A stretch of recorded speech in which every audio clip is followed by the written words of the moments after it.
বিশ্বকাপের মঞ্চে কিছু কিছু ম্যাচ থাকে যে ম্যাচগুলো হয়ে যায় একটা ম্যাচের চেয়েও বেশি কিছু। শুধুমাত্র মাঠের লড়াইয়ে এই ম্যাচগুলো সীমাবদ্ধ থাকে না। এই ম্যাচগুলোর সাথে জড়িয়ে থাকে ইতিহাস, বিতর্ক আর সাথে প্রতিদ্বন্দ্বিতার তীব্র ঝাঁজ।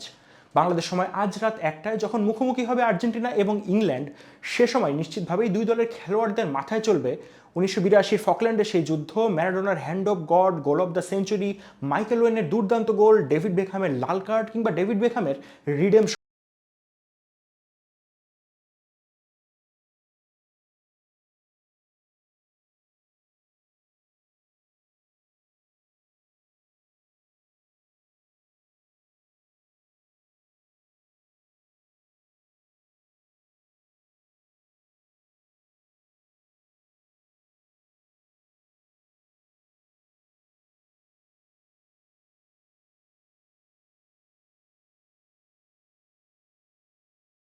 অন্যতম বিতর্কিত একটা ম্যাচ। 1-0 ব্যবধানে ইংল্যান্ড সেই ম্যাচটা জয়লাভ করলেও ম্যাচের প্রথমার্ধে মাঠ থেকে বের করে দেওয়া হয় আর্জেন্টিনার অধিনায়ক আন্তোনিও রাতিনকে। এবং অবশ্যই সেক্ষেত্রে রেফারির অভিযোগ ছিল যে রাতিন তিনি একটা গালি দিয়েছিলেন রেফারিকে, এবং অবশ্যই সেটা ছিল অবশ্যই খুব ভালো কিছু ছিল না। সেই ম্যাচটা খুবই যেহেতু ফিজিক্যাল একটা লড়াই, ব্যাটেলটা সেখানে ছিল, এবং শেষ পর্যন্ত আর্জেন্টিনা তারও হার না মানা মনোভাব নিয়ে খেলেও শেষ পর্যন্ত 1-0 ব্যবধানে পরাজিত হয়। ইংল্যান্ড 1-0 ব্যবধানে জিতেও খুব বেশি খুশি ছিল না, এবং সেই ম্যাচের কোচ আলফ রামসে, যিনি ছিলেন ইংল্যান্ডের কোচ, তিনি সেই ম্যাচের পরে আর্জেন্টিনার খেলোয়াড়দেরকে এনিম্যালস বলে অভিহিত করেন। এরপরে 1982 সালে ফকল্যান্ডের যুদ্ধের কথা আর নাইবা বললাম। 1986 সালে যখন আরেকটা বিশ্বকাপের কোয়ার্টার ফাইনালে আজতেকা স্টেডিয়ামে মুখোমুখি হয় ইংল্যান্ড এবং আর্জেন্টিনা, তখন আর্জেন্টিনার খেলোয়াড়রা জানতেন যে ফকল্যান্ডের সেই প্রতিশোধটা তাদেরকে নিতেই হবে। এবং দিয়েগো ম্যারাডোনা সেই ম্যাচে যেটা করেছিলেন সেটা এখনও চর্চা হয়ে থাকে, এবং চর্চা হবে হয়তো আগামী আরও কয়েকশো বছর।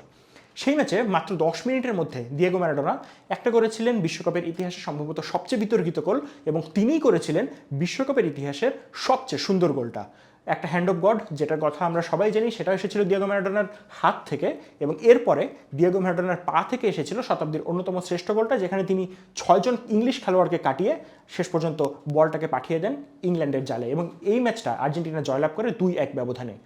এরপর এই দুই দলের দেখা হয়েছিল আরও 12 বছর পর 1998 সালে। এই দুই দল যখন মুখোমুখি হয় সেই ম্যাচটাও ছিল বেশ বিতর্কিত একটা ম্যাচ। ডেভিড বেকহাম সেই ম্যাচটাতে লাল কার্ড দেখে মাঠ ছেড়েছিলেন, এবং সেই ম্যাচটা আর্জেন্টিনা ড্র করেছিল 2-2 ব্যবধানে ইংল্যান্ডের সাথে। সেই ম্যাচে চমৎকার একটা সলো গোলও ছিল মাইকেল ওয়েনের, এবং পরবর্তীতে অবশ্য যখন পেনাল্টিতে ম্যাচটা গড়ায় তখন ইংল্যান্ড পরাজিত হয় 4-3 ব্যবধানে, এবং আর্জেন্টিনা পরের রাউন্ডে থ্রু করে। এর 4 বছর পরে আবারও এই দুই দলের দেখা, তবে এবার ছিল গ্রুপ স্টেজে। 2002 সালের সেই ম্যাচটাতে সেই ডেভিড বেকহাম, যিনি 4 বছর আগে লাল কার্ড দেখে মাঠ ছেড়েছিলেন, সেই ডেভিড বেকহামেরই একটা পেনাল্টি গোলে আর্জেন্টিনাকে পরাজিত করে ইংল্যান্ড, এবং সেইটাই ছিল এই দুই দলের সর্বশেষ কম্পিটিটিভ দেখা। এরপর 2005 সালে তারা আবার একটা ফ্রেন্ডলি ম্যাচে পরস্পরের মুখোমুখি হয়েছিল, যে ম্যাচটাতে 3-2 ব্যবধানে জয়লাভ করেছিল ইংল্যান্ড, এবং সেই ম্যাচের পরে গত 21 বছরে এই দুই দলের আর একবারও দেখা হয়নি। ইতিহাসের কথা যেহেতু বলা হচ্ছে, সাথে এটাও বলে রাখা ভালো, লিওনেল মেসি আর্জেন্টিনার এই দলের বর্তমান অধিনায়ক যিনি, এবং অবশ্যই সর্বোচ্চ গোল স্কোরার, তিনি কখনো ইংল্যান্ডের বিপক্ষে কোনো ম্যাচে মাঠে নামেননি। 2005 সালে লিওনেল মেসির আর্জেন্টিনার জার্সিতে অভিষেক হয়, এবং হাঙ্গেরির বিপক্ষে অভিষেক ম্যাচেই লিওনেল মেসি একটা লাল কার্ড দেখেন, এবং বলে রাখা ভালো সেই লাল কার্ডের কারণে তার যে সাসপেনশন ছিল সেই কারণেই এর পরবর্তী ম্যাচটা আর্জেন্টিনা খেলেছিল ইংল্যান্ডের সাথে, সেই ম্যাচের জন্য আসলে লিওনেল মেসি অ্যাভেলেবল ছিলেন না।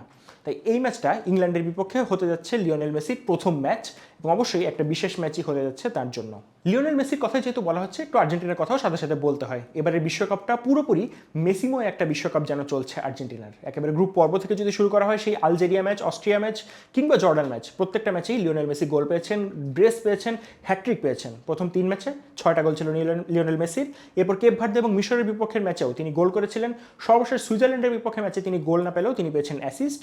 সব মিলিয়ে লিওনেল মেসি এই মুহূর্তে 8টা গোল এবং 2টা অ্যাসিস্ট নিয়ে গোল্ডেন বুটের রেসে যেমন সবার ওপরেই তিনি রয়েছেন, ইনফ্যাক্ট গোল সংখ্যায় তার চেয়ে বেশি আর কেউ নেই, অ্যাসিস্ট সংখ্যায় একটা বেশি রয়েছেন কিলিয়ান এমবাপ্পে, এবং সে কারণে তিনি এই মুহূর্তে রয়েছেন গোল্ডেন বুটের রেসে 2 নম্বরে। তবে আর্জেন্টিনা তারা কিন্তু একটা দল হিসেবে এই টুর্নামেন্টে সবচেয়ে বেশি গোল করেছে। কোয়ার্টার ফাইনাল পর্যন্ত আর্জেন্টিনা সর্বমোট 17টা গোল করে এই সর্বোচ্চ গোল স্কোরার টিমের তালিকায় রয়েছে সবার ওপরে। তবে যেমনটা বললাম, তার বেশিরভাগই কিন্তু এসেছে লিওনেল মেসির পা থেকে। তবে আর্জেন্টিনার জন্য ভালো ব্যাপার যেটা, তাদের ফরওয়ার্ডরা আসলে শেষ পর্যন্ত গোল পাওয়া শুরু করেছেন। লাউতারো মার্টিনেজ এবং জুলিয়ান আলভারেজ, তারা দুজনেই এই সর্বশেষ কোয়ার্টার ফাইনালে সুইজারল্যান্ডের বিপক্ষে গোল পেয়ে অনেকটাই যেন কনফিডেন্স বুস্ট করতে পেরেছেন। এর পাশাপাশি আর্জেন্টিনার জন্য আরও গুরুত্বপূর্ণ বিষয় যেটা, তাদের গোলটা আসলে কোনো নির্দিষ্ট নির্দিষ্ট খেলোয়াড় মেসি বাদে কোনো নির্দিষ্ট খেলোয়াড়ের কাছ থেকে আসছে না, বরং যখন যাকে দরকার দলের তিনি কিন্তু গোল করে দিচ্ছেন। যেমন আমরা মিশরের বিপক্ষে দেখেছি একেবারে ম্যাচের শেষ দিকে এনজো ফার্নান্দেজ একটা চমৎকার গোল করেছেন, সুইজারল্যান্ডের বিপক্ষে ম্যাচের একেবারে শুরুর দিকে অ্যালেক্সিস ম্যাকেলিস্টার হেড থেকে একটা গোল করেছেন। এর পাশাপাশি লিসান্দ্রো মার্তিনেজ কিংবা ক্রিস্টিয়ান রোমেরোর মতো সেন্টার ব্যাকরাও এই আর্জেন্টিনা দলের হয়ে গোল করছেন, দলকে সামনে এগিয়ে নিচ্ছেন। তাই আর্জেন্টিনার জন্য গোল করাটা খুব বেশি সমস্যা বলে মনে হচ্ছে না, বরং তাদের বেশি সমস্যা হতে পারে তাদের ডিফেন্সের ব্যাপারটা। কেননা যখনই আর্জেন্টিনা অ্যাটাকে যাচ্ছে কিংবা তারা কাউন্টার অ্যাটাকগুলো যখন সেই ক্ষেত্রে তারা হজম করছে, সে সময় তাদের ডিফেন্সকে যেন অনেকটাই মনে হচ্ছে তাসের ঘর। খুব তাড়াতাড়ি তাদের সেই ডিফেন্সটা প্রতিপক্ষ পেনিট্রেট করে ফেলছে এবং সেখান থেকে কিন্তু একের পর এক আক্রমণ এবং সেখান থেকে গোলও কিন্তু পেয়ে যাচ্ছে তারা। ইনফ্যাক্ট কেপ ভার্দে কিংবা সুইজারল্যান্ড কিংবা মিশর, এই দলগুলো বা অপেক্ষাকৃত কোটানকোট ছোট দলগুলো যখন আর্জেন্টিনার ডিফেন্সকে এভাবে করে তারা অনেকটা ছিন্নভিন্ন করে ফেলছে, তখন কিন্তু আর্জেন্টিনার সমর্থকদের মনের মধ্যে একটা ভয় থাকাই স্বাভাবিক যে ইংল্যান্ডের মতো দল যারা এই মুহূর্তে ফিফা র্যাঙ্কিংয়ে 4 নম্বরে রয়েছে, তারা আসলে ঠিক কীভাবে বা কতটুকু আর্জেন্টিনার এই রক্ষণকে ভোগাতে সক্ষম। এক্ষেত্রে একটা ব্যাপার লক্ষণীয় যে আর্জেন্টিনা আসলে কী ধরনের স্ট্র্যাটেজি নিয়ে এই ম্যাচটাতে মাঠে নামে।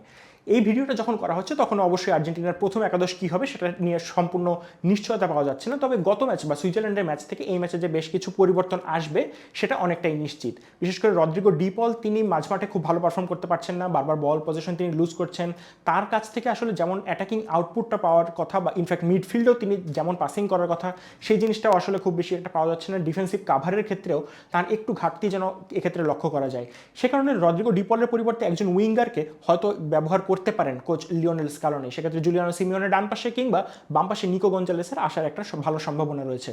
পাশাপাশি এমন কথাও শোনা যাচ্ছে যে আর্জেন্টিনা চাইলে এই ম্যাচে আসলে 3 জন সেন্টার ব্যাক নিয়েও শুরু করতে পারে। বিশেষ করে সেক্ষেত্রে হয়তো ক্রিস্টিয়ান রোমেরো এবং লিসান্দ্রো মার্টিনেজের মতো 2 রেগুলার সেন্টার ব্যাকের সাথে সেই ম্যাচটা শুরু করতে পারেন নিকোলাস ওটামেন্ডিও। পাশাপাশি 2 ফুল ব্যাক তো সেক্ষেত্রে থাকবেন এবং অবশ্যই সবার সামনে থাকবেন লিওনেল মেসি এবং হুলিয়ান আলভারেজ।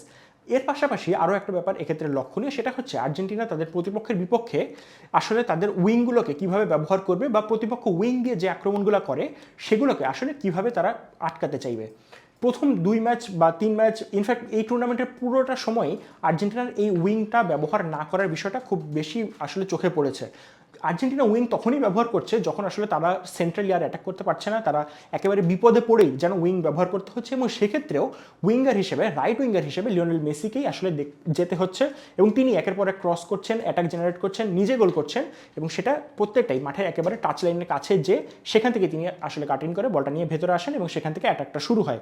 আর্জেন্টিনা এই ম্যাচে কোনো রেগুলার উইঙ্গার নামাবে কিনা সেই জিনিসটার উপর নির্ভর করতে পারে এই ম্যাচে ইংল্যান্ডের বিপক্ষে তারা আসলে কত দূর যেতে পারে। এই বিষয়টা আরও বেশি গুরুত্বপূর্ণ যখন আমরা দেখব ইংল্যান্ডের আসলে স্ট্র্যাটেজিটা কী থাকছে। ইংল্যান্ড এই টুর্নামেন্টে এখনও পর্যন্ত 13টা গোল করেছে এবং এই 13টা গোলের মধ্যে 13টার 12টা গোলই এসেছে কিন্তু তাদের হ্যারি কেইন এবং জুড বেলিংহ্যামের কাছ থেকে। একটা গোল করেছিলেন মার্কাস রাশফোর্ড। অর্থাৎ গোলের জন্য বা আক্রমণের জন্য হ্যারি কেইন এবং জুড বেলিংহ্যামের উপর ইংল্যান্ড যে কতটা নির্ভরশীল সেটা আসলে নতুন করে না বললেও চলে। এবং এক্ষেত্রে তাদের উইংয়ের দিকে যদি আমরা তাকাই, সেক্ষেত্রে লেফট উইংয়ে যিনি এই মুহূর্তে স্টার্ট করছেন সেই অ্যান্থনি গর্ডনকে হয়তো একটু বাড়তি সতর্কতার সাথেই আটকাতে চাইবেন কোচ লিওনেল স্কালোনি। রাইট উইংয়ের কথা যদি বলা হয় সেক্ষেত্রে ননি মাদুয়েকে কিংবা বুকায়ো সাকা এই ম্যাচটাই আসলে খেলার সম্ভাবনা রয়েছে। ননি মাদুয়েকে হয়তো শুরু করবেন, সেক্ষেত্রে বুকায়ো সাকা যিনি এখনও পর্যন্ত ফুল ফিট বলে মনে হচ্ছে না, তিনি হয়তো ম্যাচে পরের দিকে আসলে মাঠে নামবেন এবং চেষ্টা করবেন একটা আক্রমণ করার। এই রাইট উইংয়ের বদলে লেফট উইংয়ে যারা খেলছেন সেই অ্যান্থনি গর্ডন কিংবা মার্কাস রাশফোর্ড যদি পরে তিনি নামেন, তাদেরকেই কিন্তু আসলে ইংল্যান্ডের যে এই আক্রমণের মূল কারিগর বলেই আসলে ধরা হচ্ছে এবং সেখান থেকেই একের পর এক হয়তো ক্রস আসে বা কাটব্যাক আসে কিংবা ইংল্যান্ড আক্রমণের যে সুযোগটা সেটা আসলে তৈরি করতে থাকে হ্যারি কেইন এবং জুড বেলিংহ্যামকে বল সাপ্লাই দেওয়ার ক্ষেত্রে। তাই এই অ্যান্থনি গর্ডন যিনি লেফট উইংয়ে খেলছেন তাকে আটকানোর জন্য নাহুয়েল মোলিনার পাশাপাশি আরও একজন মিডফিল্ডার বা ইনফ্যাক্ট ফরওয়ার্ড যেটার কথা বলছিলাম উইঙ্গার, তাদেরকে আসলে ডিপ্লয় করবেন কিনা কোচ লিওনেল স্কালোনি, এটা একটা দেখার বিষয়। জুলিয়ানো সিমিওনে যিনি কিন্তু অ্যাটলেটিকোর হয়ে খেলে থাকেন এবং তার কিন্তু ট্র্যাক ব্যাক করে মাঠের নিচের দিকে এসে ডিফেন্ড করারও বেশ ভালো অভিজ্ঞতা রয়েছে যখন তিনি অ্যাটলেটিকোর হয়ে খেলেন। এই ব্যাপারটা হয়তো কোচ লিওনেল স্কালোনি একটু হলেও মাথায় রাখতে চাইবেন। এবার যদি আমরা এই ম্যাচের স্টার প্লেয়ার কারা হতে পারেন সেই বিষয়টার দিকে একটু তাকাই, সেটা আসলে আইডেন্টিফাই করা খুব একটা কঠিন কিছু না, কারণ আর্জেন্টিনার ক্ষেত্রে সেই নামটা অবশ্যই প্রথমে থাকবে লিওনেল মেসি এবং সেটা শুধুমাত্র তার গোল কিংবা অ্যাসিস্ট করার জন্য নয়, পাশাপাশি বলে রাখতে হবে এই টুর্নামেন্টে আর্জেন্টিনার হয়ে সর্বোচ্চ বিগ চান্স ক্রিয়েট, সর্বোচ্চ কি পাস দেওয়া, সাকসেসফুল ড্রিবল কিংবা ক্রস করা, প্রত্যেকটা ক্ষেত্রেই লিওনেল মেসি কিন্তু চার্টের সবার উপরে রয়েছে। এবং আরও একটা বিষয় গুরুত্বপূর্ণ, সেটা হচ্ছে আর্জেন্টিনার এই ম্যাচে সেট পিসগুলো কীভাবে করে ব্যবহৃত হয় সেই জিনিসটা। বিশেষ করে গত কয়েকটা ম্যাচে দেখা গেছে, বিশেষ করে কেপ ভার্দে কিংবা মিশর এই ম্যাচগুলোতেও আমরা যেমনটা দেখেছি যে আর্জেন্টিনা কিন্তু সেট পিস থেকে বেশ ভালো সুযোগ তারা তৈরি করে থাকে। জর্ডানের বিপক্ষে আর্জেন্টিনা 3টা গোলের 3টাই এসেছিল সেট পিস থেকে। এর বাইরে কেপ ভার্দের বিপক্ষে তারা সেট পিস কাজে লাগিয়েছে তারা সুইজারল্যান্ডের বিপক্ষেও। তাই এই ম্যাচে লিওনেল মেসির সেট পিসগুলো কেমন হচ্ছে সেই জিনিসটা এই ম্যাচের ফলাফল গড়ে দিলেও দিতে পারে। পাশাপাশি হুলিয়ান আলভারেজ যিনি এই ম্যাচটা শুরু করবেন তার জন্য এই ম্যাচে একটা গুরুদায়িত্ব থাকবে। বিশেষ করে আর্জেন্টিনা যেহেতু ট্র্যাডিশনাল উইঙ্গার নিয়ে শুরু করে না সাধারণত, তাই হুলিয়ান আলভারেজ যখন মাঠের বাম দিকে সরে যাবেন তখন তাকে আসলে কে আটকাবেন এবং যিনি আটকাতে আসবেন তাকে তিনি কাটাতে পারবেন কিনা সেই বিষয়টার উপরও কিন্তু এই ম্যাচের ফলাফল নির্ভর করতে পারে। কেননা ইংল্যান্ডের রাইট ব্যাক পজিশনে খেলছেন এই টুর্নামেন্টে অন্তত 3জন খেলোয়াড়। সেখানে স্পেন্সের কথা বলতে হয়, রিস জেমসের কথা বলতে হয় এবং একই সাথে ডেক্লান রাইসও কিন্তু মাঝে মধ্যে সেই রাইট ব্যাক পজিশনে যেই খেলছেন। অর্থাৎ এই জায়গাটাতে ইংল্যান্ডকে একটু হলেও নড়বড়ে দেখাতে পারে এবং সেই জায়গাটা আর্জেন্টিনা ক্যাপিটালাইজ করতে পারে কিনা সেটাও কিন্তু এই ম্যাচে আসলে একটা ফলাফল গড়ে দিতে পারে। ইংল্যান্ডের পার্সপেক্টিভ থেকে যদি এই ম্যাচের স্টার প্লেয়ারদের কথা চিন্তা করা হয় সেক্ষেত্রে অবশ্যই প্রথম দুইটার নাম খুবই সহজ। সেই নাম দুটো হচ্ছে হ্যারি কেন এবং জুড বেলিংহাম। এই দুজন খেলোয়াড়কে আসলে আর্জেন্টিনা কীভাবে আটকাবে তার উপরেও কিন্তু নির্ভর করবে এই ম্যাচের ফলাফলটা। এবং যেহেতু জুড বেলিংহাম এবং হ্যারি কেন তারা দুজনেই মাঠে অনেক বেশি মুভমেন্ট করতে পছন্দ করেন, তাদেরকে মার্কিং করাটা বেশ কঠিন হবে আর্জেন্টিনার জন্য। হ্যারি কেনের কথা বিশেষ করে বলতে হয়, বায়ার্ন মিউনিখের হয়ে যখন তিনি খেলেন কিংবা ইনফ্যাক্ট ইংল্যান্ডের হয়ে যখন তিনি খেলছেন তিনি কিন্তু মিডফিল্ড অনেক ক্ষেত্রে ডিফেন্সিভ মিডফিল্ডেও চলে আসেন এবং পরবর্তীতে রান নিয়ে তিনি তার সেন্টার ফরওয়ার্ডের জায়গায় চলে যে গোল টোল করে ফেলেন। যখন তিনি সেন্টার ফরওয়ার্ডের ওই বক্সের মধ্যে চলে যাবেন সেন্টার ফরওয়ার্ড হিসেবে, তখন তাকে মার্কিংয়ের দায়িত্বটা সম্ভবত ক্রিস্টিয়ান রোমেরোই নেবেন এবং রোমেরোকে সেক্ষেত্রে কিন্তু বাড়তি সতর্ক থাকতেই হবে। কেননা হ্যারি কেন এই মৌসুমে ইতিমধ্যেই কিন্তু 70 গোল করে ফেলেছেন এবং লিওনেল মেসির সেই রেকর্ড ছোঁয়ার কাছাকাছিও হয়তো তিনি চলে গিয়েছিলেন, যদিও সেটা ছোঁয়া হয়তো শেষ পর্যন্ত আর সম্ভব হবে না। তবে যেটা সম্ভব সেটা হচ্ছে জুড বেলিংহাম আরও একবার লেট রান নিয়ে গোল করে ফেলতে পারেন। মূলত একজন মিডফিল্ডার হলেও জুড বেলিংহামের মধ্যে এই গোল স্কোরিং অ্যাবিলিটিটা চমৎকার এবং তিনি খুব ভালো গোল অ্যান্টিসিপেট করতে পারেন। এ কারণেই তার সতীর্থ কেউ যখন শট নেন তিনি কিন্তু বুঝতে পারেন বা তিনি আন্দাজ করতে পারেন যে বলটা রিবাউন্ডে তার সামনে আসতে পারে কিনা এবং এখান থেকে কিন্তু তিনি সর্বশেষ ম্যাচেও গোল পেয়েছেন এবং গোল করে দলকে সমতায় এনেছেন। এরপরে তিনি গোল করে দলকে এগিয়েও নিয়েছেন। সব মিলিয়ে জুড বেলিংহামের লেট রানগুলো ট্র্যাক করার ক্ষেত্রে আর্জেন্টিনার মিডফিল্ডারদের, বিশেষ করে এনজো ফার্নান্দেস কিংবা লিয়ান্দ্রো পারেদেস, যারা আসলে মাঠের মাঝখানটাতে থাকবেন, ডিফেন্সিভ মিডফিল্ড পজিশনে থাকবেন, তাদেরকে আসলে খুব বেশি সতর্ক থাকতেই হচ্ছে। পাশাপাশি লেফট উইংয়ের কথা তো বলাই হলো, অ্যান্থনি গর্ডন, যিনি অত্যন্ত এনার্জেটিক এবং একই সাথে চমৎকার প্রেস করতে পারেন। তিনি আসলে আর্জেন্টিনার জন্য কতটা শঙ্কা তৈরি করতে পারেন, ভীতি তৈরি করতে পারেন, সেই জিনিসটাও এই ম্যাচের ফলাফল গড়ে দিতে পারে। তবে সবশেষ কথা, এই ম্যাচের ফলাফলটা সম্ভবত লিওনেল মেসি গড়ে দিতে চাইবেন। যেটা বলা হলো প্রথমেই যে কখনোই ইংল্যান্ডের বিপক্ষে লিওনেল মেসি কোনো আন্তর্জাতিক ম্যাচ খেলেননি। বিশেষ করে ইংলিশ প্রিমিয়ার লিগে টপ 6 ক্লাবের বিপক্ষে লিওনেল মেসি নেমেছেন উয়েফা চ্যাম্পিয়ন্স লিগে, তখন কিন্তু তিনি বেশ কয়েকবারই আসলে ম্যাচ ঘুরিয়ে দিয়েছেন। তার গোলও রয়েছে, অ্যাসিস্টও রয়েছে। সব মিলিয়ে ইংলিশ দলগুলোকে খুব ভালোভাবেই চেনেন এই আর্জেন্টাইন খেলোয়াড়রা, বিশেষ করে লিওনেল মেসি। আর্জেন্টাইন খেলোয়াড়দের কথা এজন্যই বলা হলো যে Emiliano Martinez, Enzo Fernandez, Alexis Mac Allister, Cristian Romero, Lisandro Martinez, Julian Alvarez, তাদের প্রত্যেকেরই এই অভিজ্ঞতাটা রয়েছে এই ইংলিশ প্রিমিয়ার লিগে খেলার কিংবা ইংলিশ খেলোয়াড়দের মোকাবেলা করার। তবে যেমনটা প্রথমে বলছিলাম যে ইংলিশ যে দুইজন গোল স্কোরার এই টুর্নামেন্টে এগিয়ে নিয়ে যাচ্ছেন ইংল্যান্ডকে, সেই হ্যারি কেইন এবং জুড বেলিংহাম, তাদের কেউই এই মুহূর্তে ইংলিশ প্রিমিয়ার লিগে কিন্তু খেলছেন না। সব মিলিয়ে একটা ইন্টারেস্টিং ম্যাচ, ইন্টারেস্টিং বেশ কিছু ব্যাটেল আমরা এই ম্যাচে দেখতে পাচ্ছি।